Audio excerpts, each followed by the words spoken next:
And I'm Sports Illustrated kid reporter Amiri Tulloch, here joined alongside New York Yankees legend Mariano Rivera. First of all, Mariano, thank you so much for taking some time today.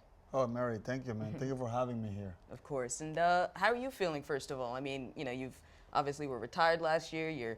How are you enjoying the off season? Has it hit you yet that you're not going to be out there on the mound consistently? Mary, I feel great, man. I mean, I don't miss it at all. I mean, I miss my teammates and I miss participating in the game, meaning pitching. But the rest, I don't. So I mean, first time in 24 years that I haven't been with the family and have a vacation during the summer. So that's wonderful. So I mean, it's wonderful. Again, great to have that time with the family, and it feels good for me. So you don't miss much at all on the field, or are you still kind of when you watch the team? Are you still kind of wishing you were out there? Sometimes? No, I don't wishing at all. No, I don't wishing at all to be there. I watch the game pretty much every night, but I don't wishing to be there. I did what I wanted to do. And I left the game the way I wanted to leave the game. So I mean, it's nothing else for me to do in baseball other than support my teammates and my ex-teammates, and wish them the best.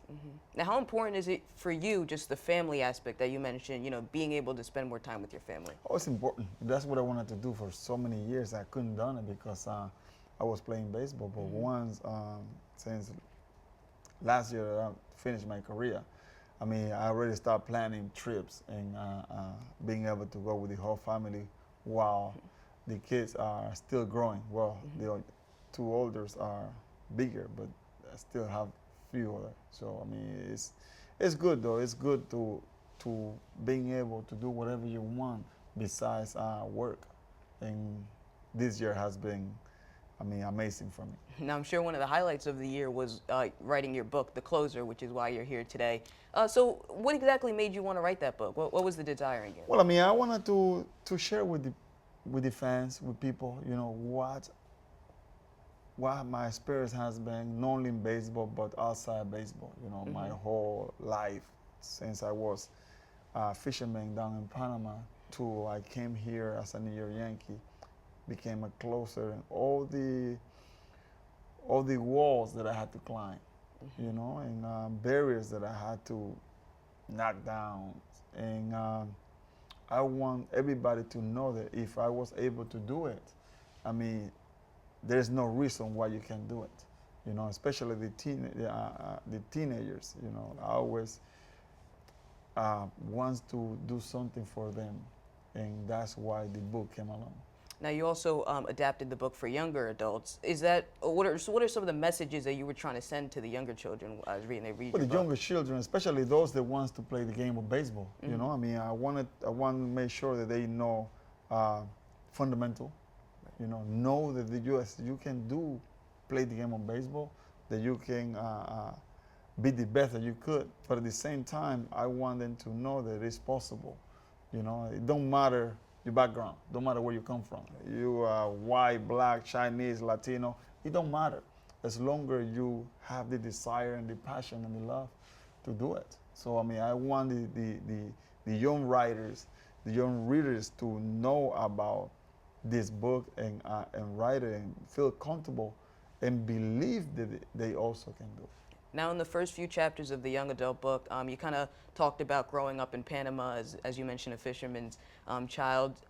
And you also mentioned kind of how when you went into the major leagues, you were a little bit innocent and you didn't really know that much about the game. Do you think that innocence helped you at all in your career? I think so. I definitely think so, because I mean, well, it can be seen in two different areas, because now, I mean, with all the technology and all this stuff, I mean, you can learn the game of baseball quick, right. But at the same time, I mean, all I wanted to do is just play the game of baseball. I wasn't focused on the money situation.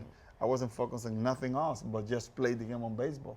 And it helped me in that side because I wasn't worried about nothing else but just play the game. That's the innocent part of the game. The other one is that you learn quicker about how to represent the organization, or how to prepare yourself to be the best that you could in the game or the sport that you want to do. So I mean, definitely. But for me, that innocent mind or innocent childhood kind of like definitely helped me a lot. Now, when you grew up as a fisherman's son, did your dad or did anybody in your family kind of instill messages that you still carry with you today? Well, I mean, my father always told me that be responsible. Oh my God, that is something that I will never forget. You know, be responsible. I mean, respect others. Right. You know, always acknowledge someone. If you just go by someone and you don't even know them, but you acknowledge them. You know, just doesn't cost anything to say hello. Right. You know, he always made sure that I say that. You know, and always told me that whatever you want to do, just do your best. You know, just trust the Lord. Just do your best. Now, did that lifestyle as a fisherman's son, do you think that helped you later on in your Major League Baseball career? I don't think so though. I don't think so in Yeah. no aspects because I mean, that kind of life is tough. Mm-hmm. That life is to be a fisherman. I don't recommend it for no one, especially for no youngsters. You know, Yeah. I mean, I want them to go to school and finish school, and that is something that if you love fishing, though, you might do something, but that's a hard life.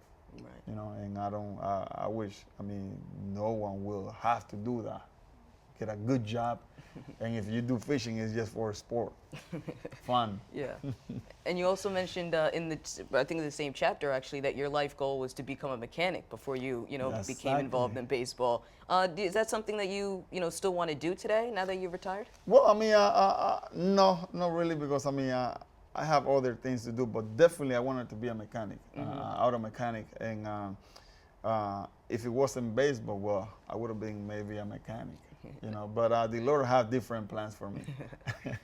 He made me a baseball player, and that's what I ended up being. Now, did you have any other hobbies as a child?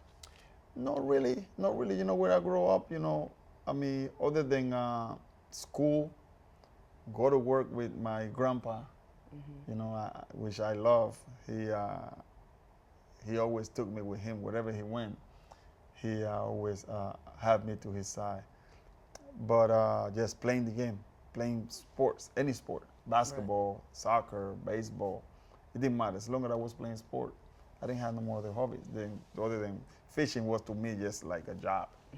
Right. And so when you got the call from the Yankees that they were interested in you and you went to try out for the team, what was your mindset during that period of your life as you weren't really sure what baseball would bring?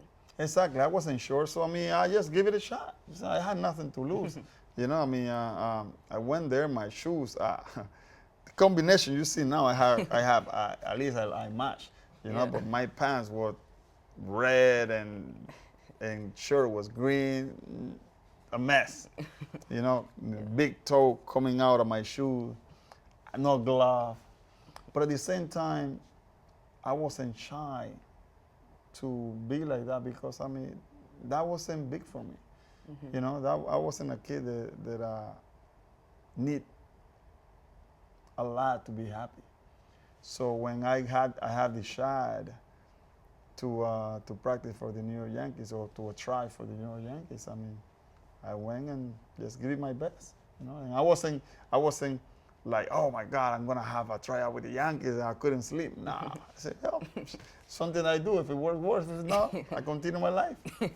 And obviously your life continued very well. Yeah, when you look back on it and that decision to just go through with it, what exactly do you think about now and when you look back at what you did years ago? Mary, it's only one thing that I have to say when I look back, and I had to thank the Lord for that. You know, I had to thank the Lord because, I mean, He made it possible for me. You know, I wasn't looking for that, but yeah, He opened doors and the rest is history. At the same time, you know, I mean, I had to thank my friends that brought me to that tryout. Also, the man, he passed already, Mr. Chico Heron. He was kind of like my mentor back in Panama, and he was the one that allowed me to come for the whole week into the main scout.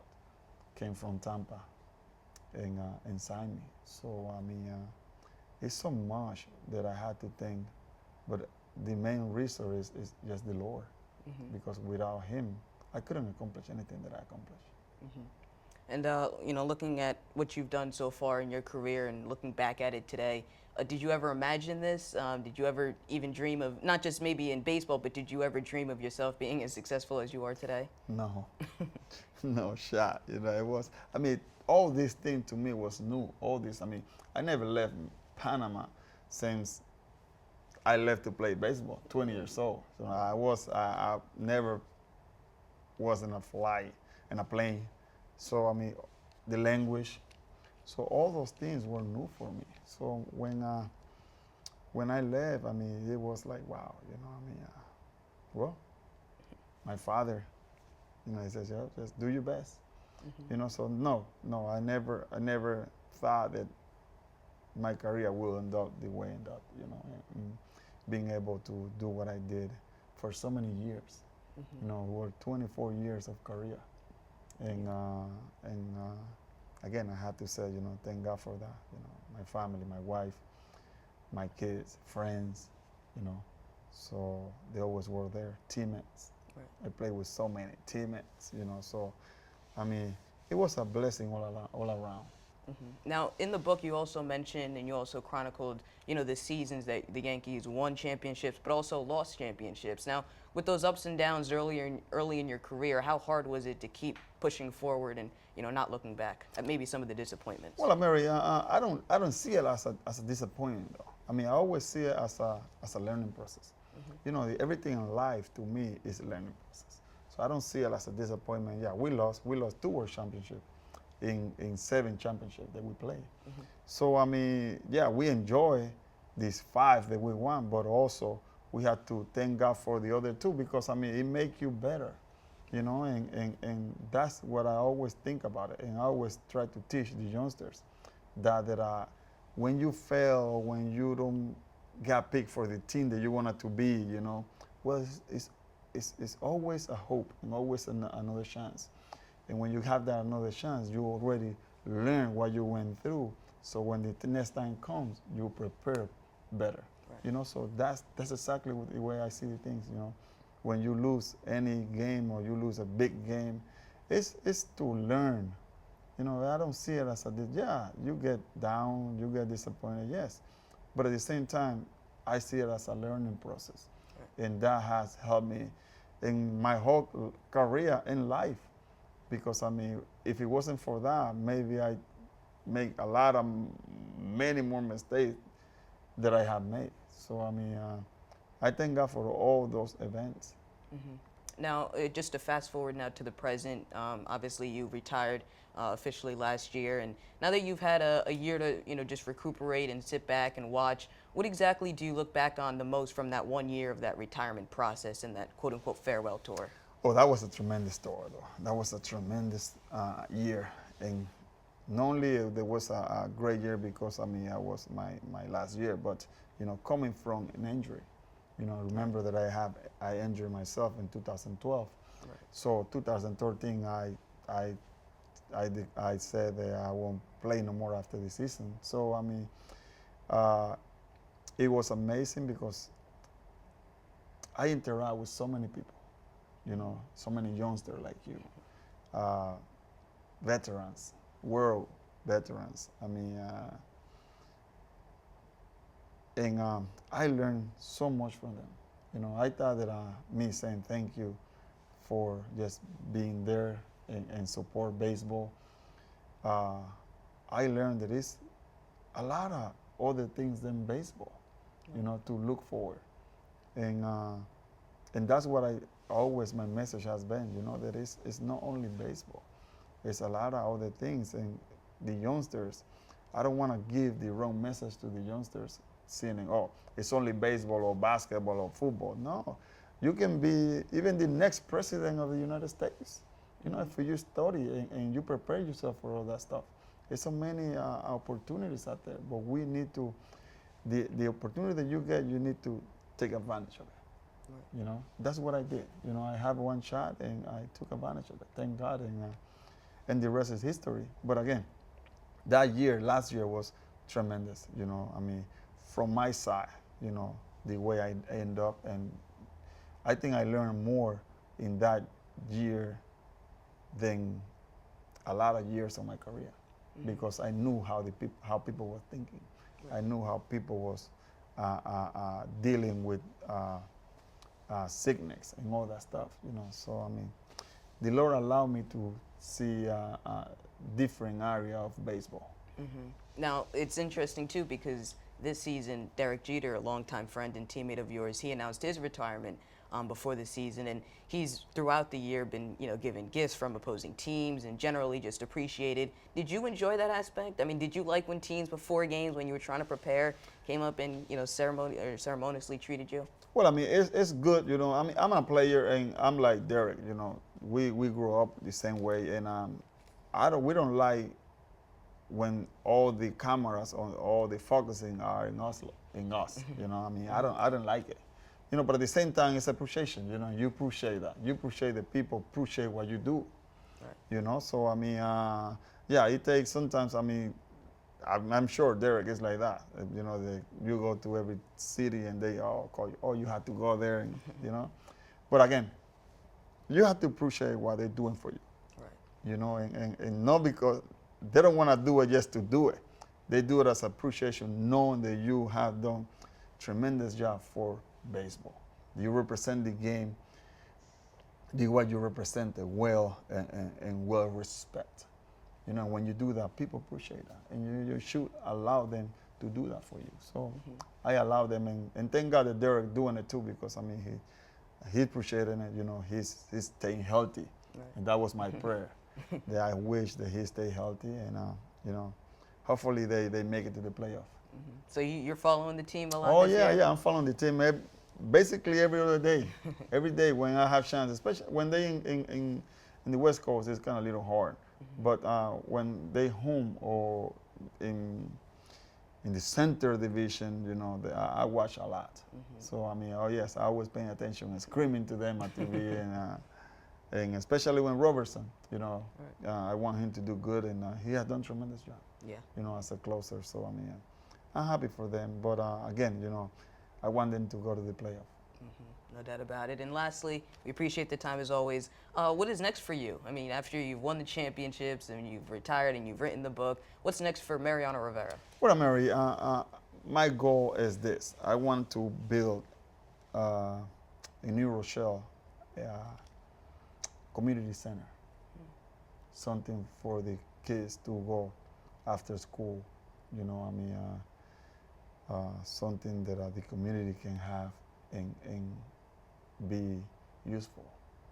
You know, I mean, people that don't have anything, we want to help. Right.